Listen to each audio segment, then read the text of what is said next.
Seorang pria pendiam yang dilanda kecemasan sosial dan trauma masa lalu, memutuskan untuk menjauh dari hiruk-pikuk kota dengan melakukan hiking sendirian di hutan belantara Selandia Baru. Namun, perjalanan yang awalnya dimaksudkan untuk menenangkan pikiran, berubah menjadi mimpi buruk ketika ia mulai merasa diikuti oleh sesuatu, entah manusia atau makhluk tak dikenal. Seperti apa kisahnya? Tonton rekap alur filmnya di sini.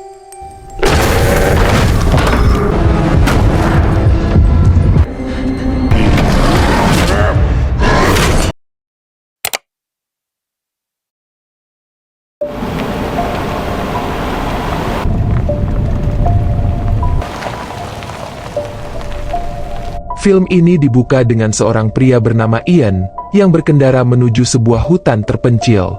Sesampainya di pintu masuk, dia memeriksa teleponnya yang berisi beberapa panggilan tak terjawab. Ian merenung sejenak tetapi akhirnya mengumpulkan barang-barangnya dan menuju ke dalam hutan dengan berjalan kaki.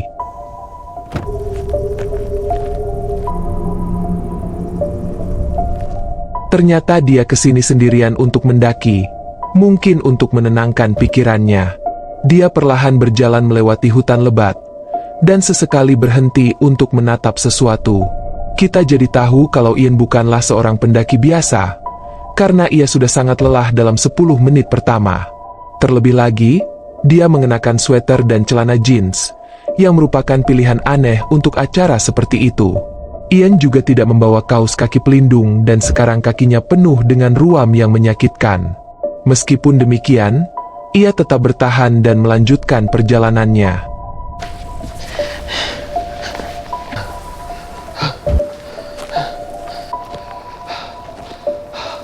Setelah mencapai sedikit lebih jauh, Ian melihat sepasang pendaki di kejauhan.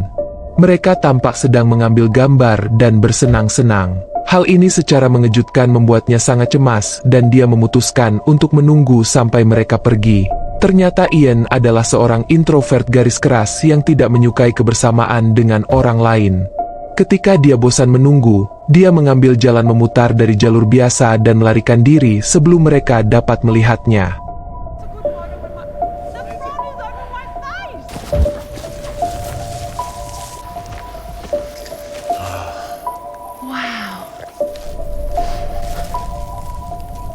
Setelah beberapa saat, Ian memutuskan untuk istirahat sejenak dan makan camilan.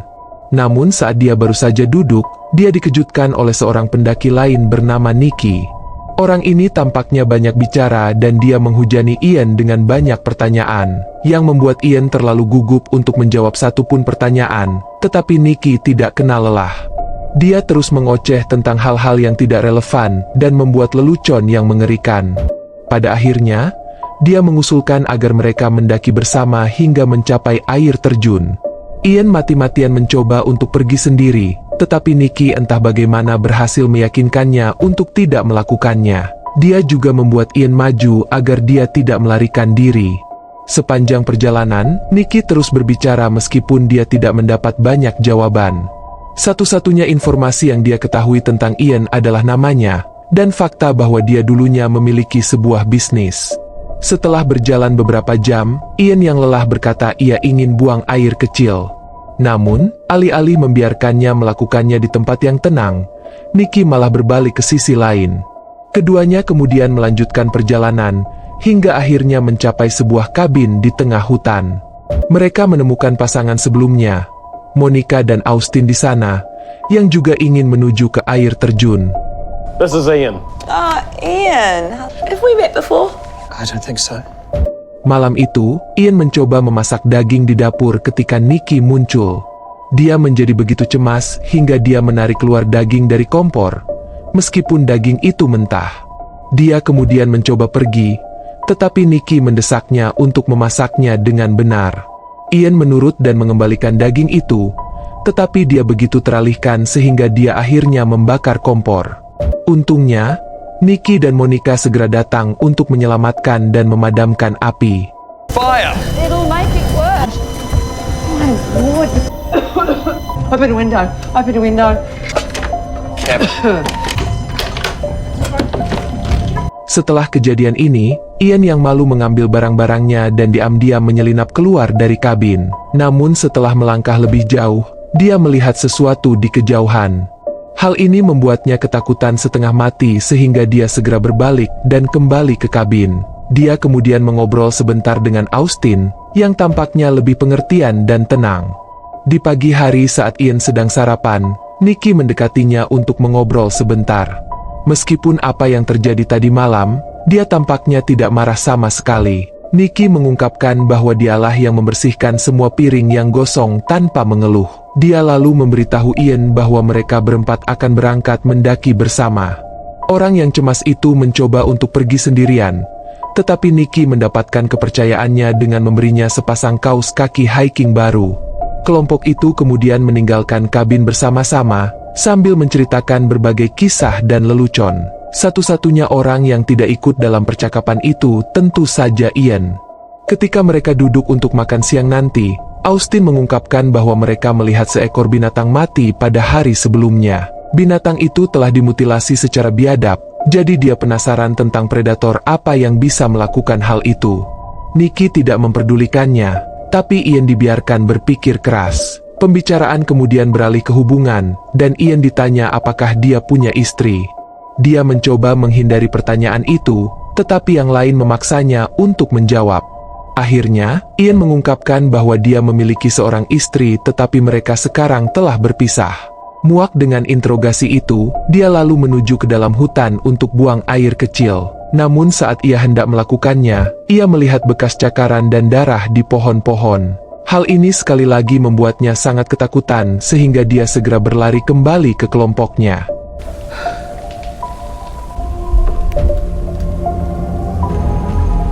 Ian, are you alright? Yeah, why? Should we keep going? Yeah? Yep. Keempatnya kemudian melanjutkan perjalanan dan berjalan selama beberapa jam tanpa gangguan. Pada satu titik, Ian yang paranoid merasa seperti ada yang mengikutinya. Saat dia berbalik, dia melihat sesuatu di kejauhan yang membuatnya ketakutan. Dia segera memanggil yang lain dan bertanya apakah mereka juga menyadarinya. Akan tetapi, bahkan setelah melihatnya dengan seksama, mereka tidak dapat melihat apapun. Pada titik ini, kelompok tersebut menyadari bahwa Ian canggung secara sosial dan bermasalah. Namun mereka tidak ingin dia merasa buruk, jadi mereka hanya mengklaim bahwa itu hanyalah sekedar binatang. Nikki bahkan mengatakan itu adalah seekor kambing yang telah keluar dari kota. Beberapa jam kemudian, kelompok itu tiba di camp lain. Kali ini, mereka menemukan 2 tas ransel lain di dalamnya, tetapi tidak ada orang di sekitar. Ian seperti biasa menjadi khawatir tentang keberadaan mereka, tetapi yang lain tidak terlalu memikirkannya dan mulai bermain gitar. Malam harinya, Ian mengalami kesulitan tidur karena kecemasannya. Saat dia berkeliaran, Nikki mendekatinya untuk mengobrol. Dia bertanya apakah Ian baik-baik saja, karena dia bertingkah sangat aneh di sepanjang perjalanan. Dia mendesaknya untuk terbuka, dan akhirnya dia mengungkapkan bahwa dia merasa sangat terpuruk karena beberapa masalah pribadi. Nikki merasa kasihan padanya jadi dia memberinya pil tidur, yang langsung diminum Ian. Setelah Nikki pergi, Ian mulai berkeliaran di sekitar ruangan. Rasa penasaran menguasai dirinya dan dia pun mulai memeriksa salah satu tas ransel yang ditinggalkan. Dia menemukan kamera di dalamnya, yang dia nyalakan tanpa ragu-ragu. Dia kemudian menemukan 2 gadis, yang sedang berjalan-jalan di hutan dan bersenang-senang. Namun dalam salah satu gambar, Ian melihat seorang pria mengintai mereka dari kejauhan. Ketika dia memperbesar gambarnya, dia terkejut mengetahui bahwa pria itu tidak lain adalah Nikki.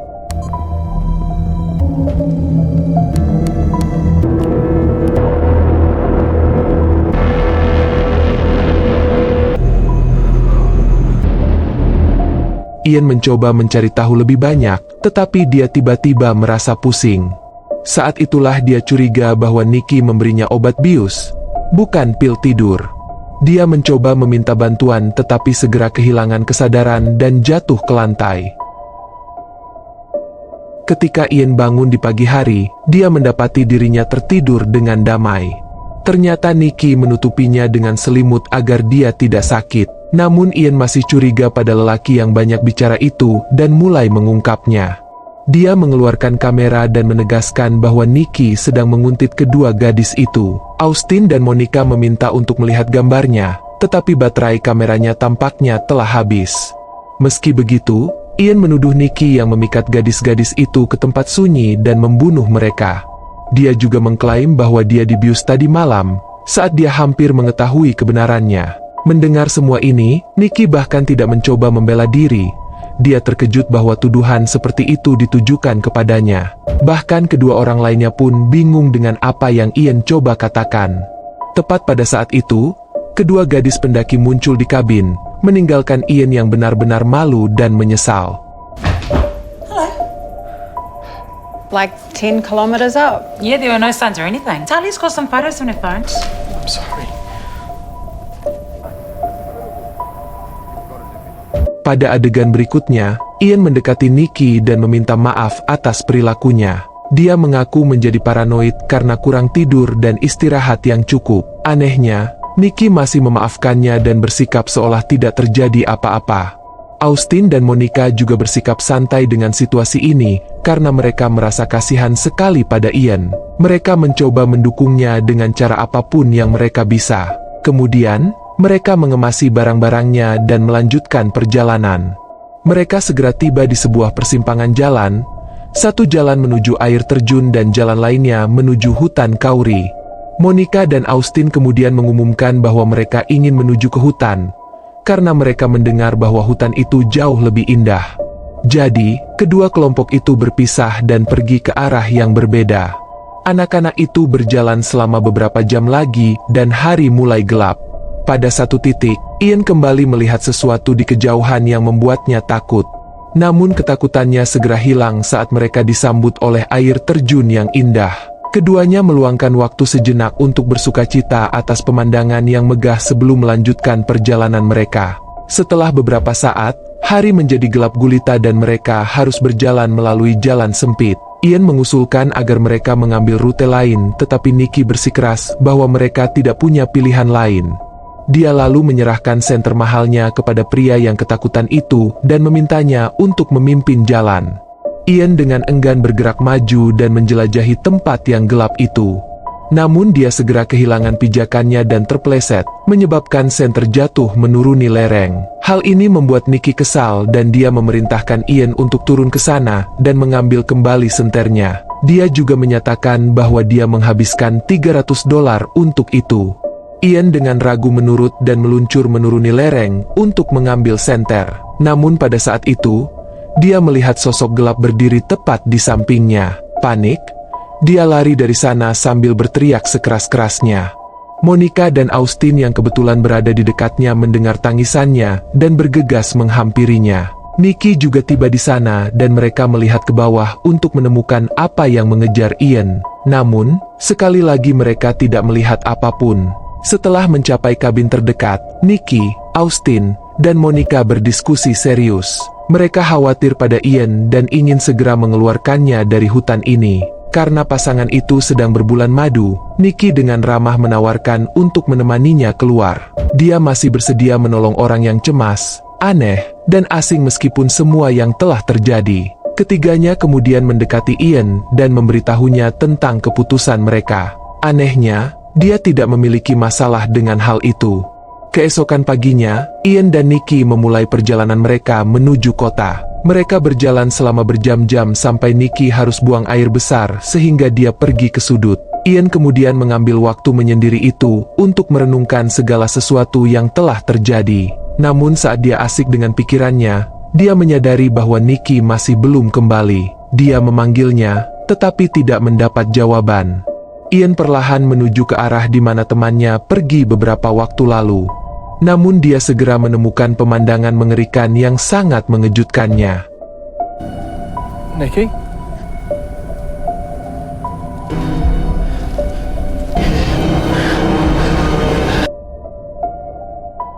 Pada adegan berikutnya, Ian berlari ke pasangan Austin dan Monica dan memberitahu mereka bahwa benda itu telah membunuh Nikki. Dia sangat ketakutan dan panik, sehingga dia gagal menjelaskan keseluruhan situasi. Karena itu, pasangan itu percaya bahwa Ian adalah orang yang membunuh Nikki sehingga mereka memintanya untuk menjauh dari mereka. Austin bahkan mengeluarkan pisaunya dan mengancamnya untuk pergi. Setelah beberapa saat, ketika pasangan itu mencapai sedikit lebih jauh, mereka memutuskan untuk mengambil beberapa gambar. Namun tiba-tiba, Monica ditarik masuk oleh kekuatan yang tak terlihat. Monica! Hal ini membuat Austin panik dan bergegas mencarinya. Namun, yang dia temukan hanyalah sisa-sisa tubuhnya yang termutilasi tergeletak di tengah hutan. Ian juga kebetulan ada di sana, membuat Austin curiga bahwa dialah pembunuhnya. Dia mencoba menyerangnya, tetapi kakinya terjebak dalam perangkap beruang. Dan inilah saat seekor dinosaurus besar yang mirip burung muncul di kejauhan dan menyeret mayat Monica.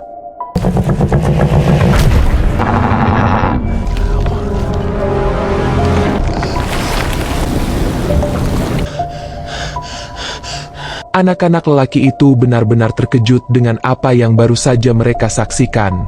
Menyadari bahwa tempat ini tidak aman, Ian segera membebaskan Austin dari perangkap dan mengantarnya ke kabin. Mereka kemudian mengunci semua pintu dan bersiap menyambut kedatangan monster itu. Sesuai dengan asumsi mereka, burung dinosaurus muncul dan menerobos pintu.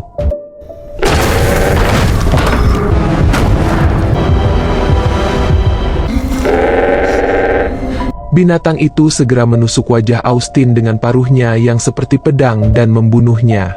Burung itu kemudian mengejar Ian, tetapi pahlawan aneh kita tampaknya adalah petarung yang baik. Dia mencengkeram lehernya dan membantingnya ke lantai. Dia kemudian mencekik burung itu dengan sekuat tenaga hingga akhirnya berhenti bernapas.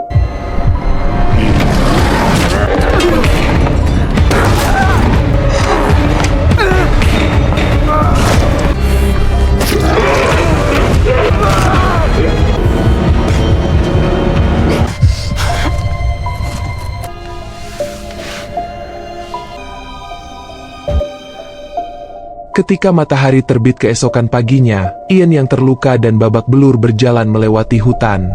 Saat dia hendak mencapai tempat parkir tempat mobilnya berada, dia melihat salah satu mayat gadis pendaki tergantung di pohon.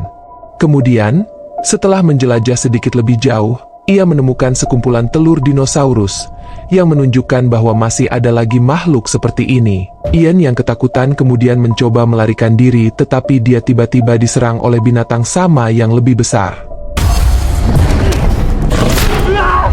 Burung itu mencakar kakinya dan menusuk pahanya. Untungnya, dia berhasil melarikan diri dengan melepas celana jeansnya. Ian kemudian terus berlari sampai dia mencapai jalan. Film berakhir saat dia menghentikan sebuah mobil dan dengan putus asa berkata, "Tolong aku."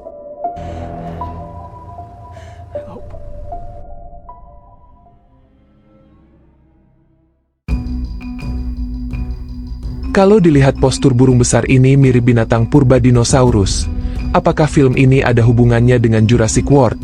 Gimana menurut kalian? Komen di bawah. Pilih tanda like bila suka video ini.